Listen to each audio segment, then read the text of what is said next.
Salut tout le monde, aujourd'hui on va parler cocktail, on va découvrir l'univers de la mixologie. Pour ça je vous propose d'aller dans l'un des meilleurs bars à cocktails de Lyon. On va tout de suite à l'Antiquaire. Allez go!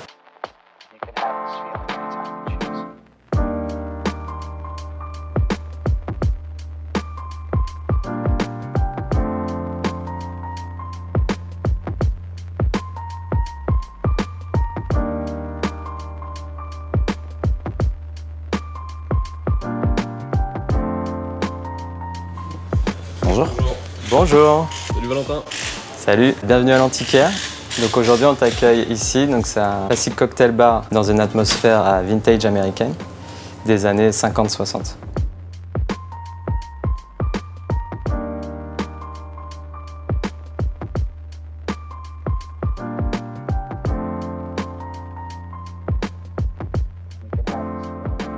Écoute, ce que je te propose c'est qu'on commence par le cocktail emblématique du bar qui s'appelle le Marcos Bacardi Fizz. C'est le cocktail du coup qu'a gagné Marc Bonneton lors de la première édition des Bacardi Legacy International 2011. C'est un cocktail du coup qui est composé de Bacardi, de chartreuse verte, de jus de citron vert et jaune, de sucre, de crème, de blanc d'œuf et topé avec un petit peu de Perrier. C'est Romain qui va s'y coller.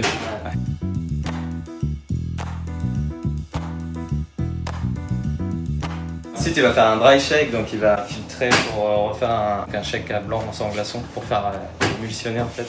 Et là, il y a un temps de 5 minutes pour qu'on le... Qu'est-ce qu'on va faire en attendant? On va boire. Bah ouais. On va boire.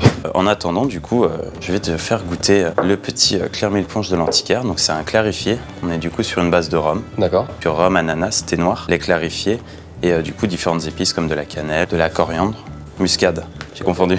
C'est vraiment un cocktail qui est très apprécié ici. Bah c'est très cool pour passer ces 5 minutes. C'est quoi, c'est un shot ou comment ça se passe? Tiens bah Raphaël, dis-moi ce que t'en penses. Ça doit tout seul. C'est le lait qui vient. Très bon ouais. En attendant comme ça c'est pas mal du tout. Parfait du coup. Elle sert à quoi cette grande tige? Justement, À pas en mettre de partout? Incroyable ça. Et ensuite pour finir, petite décoration. Et voilà, le Marcos Bacardi. Waouh. Joli, magnifique.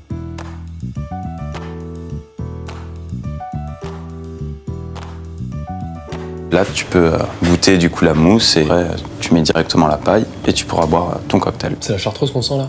Ouais. On la sent bien. Ouais, c'est vraiment bon. Raph, tu veux goûter? Merci. Effectivement, on sent bien la chartreuse. Putain. Attends, il y a la mousse qui est en train de se barrer. Je fais ça comment? C'est le 8ème, c'est pour ça. Il en reste plus que 3. Mais après, j'ai la texture du yaourt comme si j'avais mangé un yaourt derrière sur la langue. Il y a un cocktail assez gourmand quand même. C'est vrai. Il y a à boire et à manger. Ça passe super bien. Bravo. Good job, Romain. Yes. J'avais une version de l'origine du cocktail, comme quoi ça viendrait de la Prohibition. Donc dans les années 1920, pendant 10 ans, ils n'ont pas eu d'alcool parce qu'ils picolaient trop aux États-Unis. Et du coup, l'État, ils se disent allez, stop, rideau, finito pipo, on arrête la vente d'alcool. Et derrière, ils importaient de l'alcool de contrebande. Mais comme c'était dégueulasse, ils débrouillaient pour couper les vieux alcools affreux avec des jus. Du coup, de là, apparemment, est venu le cocktail. Alors, est-ce que cette anecdote est vraie ou fausse? Valentin. Cette anecdote est fausse. Ah, putain. Les origines sont un peu mystérieuses, notamment sur le nom cocktail. Mais en fait, c'était tout simplement mélanger 2 ingrédients ensemble, ça faisait un cocktail. Je te propose qu'on continue sur un petit cocktail que j'affectionne particulièrement. Du coup, j'avais pensé au Last Word, du coup, qui se fait dans un petit shaker. On est sur une base de gin. C'est tout equal part, même dose à chaque fois. Gin, la fameuse chartreuse verte. Vous la mettez partout celle-là? Ouais, on l'apprécie bien. C'est bien, c'est local. On est patriote corporate. Petite cerise italienne. Et du jus de citron vert pour équilibrer tout ça.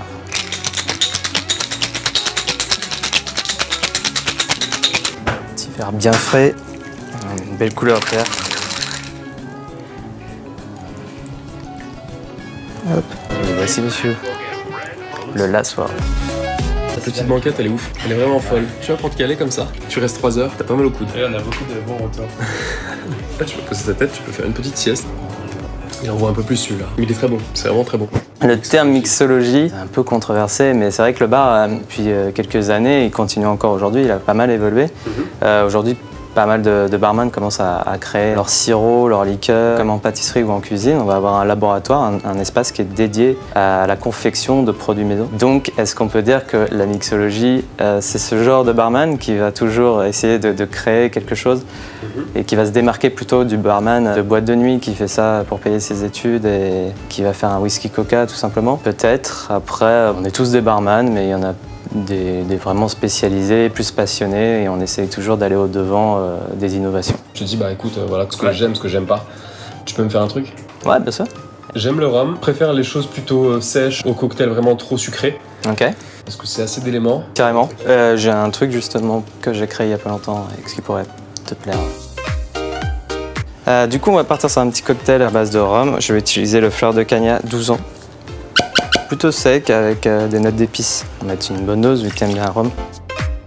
Une infusion de Campari et de vermouth dry avec de la banane et de la vanille. Donc ça va casser un petit peu ce côté amertume du Campari. Et j'ai réutilisé du coup mes peaux de banane pour faire un petit sirop de peau de banane au café. Je taille mon bloc.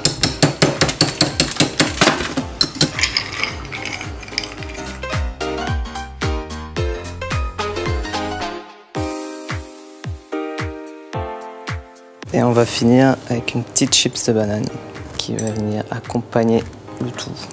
Et voici ma création. Magnifique. Il est vraiment super beau. Comment tu l'as appelé?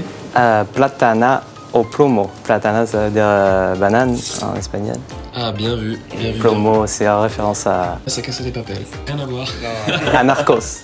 Putain, je vais le goûter en premier quand même parce que c'est mon cocktail, mon gars. Parce qu'on est vraiment dans la démarche zéro déchet en fait. Du coup, on a utilisé la chair de banane pour faire l'infusion, les peaux et le marc de café pour le sirop. Et le rhum, on n'y touche pas.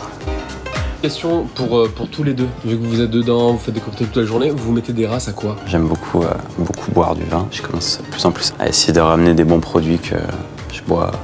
Gin tonic aussi. Ginto. Beaucoup de gin tonic. Et toi, Valentin? Moi, je bois très peu de cocktails. Ouais. J'adore la bière et je vais à l'essentiel. Tu vois, je me prends une grosse pinte d'IPA et puis ça me va très bien. Même chez tes potes, t'as ton petit bitter, t'as ton petit... Ouais, alors j'ai une armoire d'alcool, t'es pas prêt.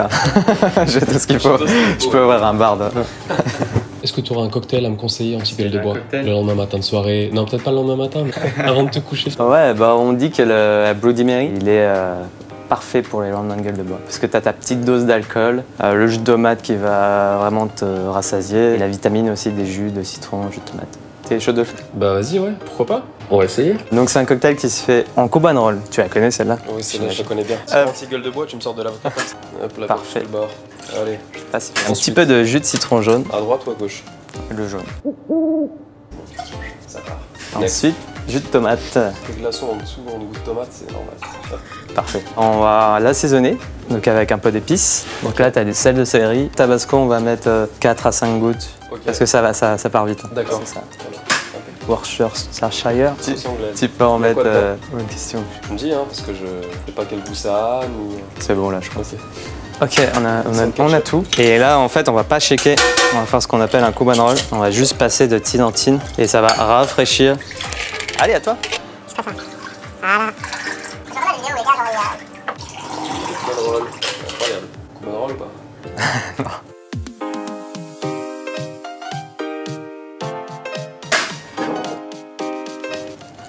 Sans le tabasco quand même. Hein. T'as mis beaucoup. Picote, matin très bien. Voire à midi, en brunch. T'as le Bloody Mary et le Mimosa. À base d'œuf. Non, non, c'est orange champagne. Bon, Valentin, Romain, merci. On a passé un super moment, super accueil vraiment à l'antiquaire. C'était très cool. Plaisir, tu reviens quand tu veux. Prenez soin de vous. À bientôt. Allez, ciao. Salut. Merci beaucoup.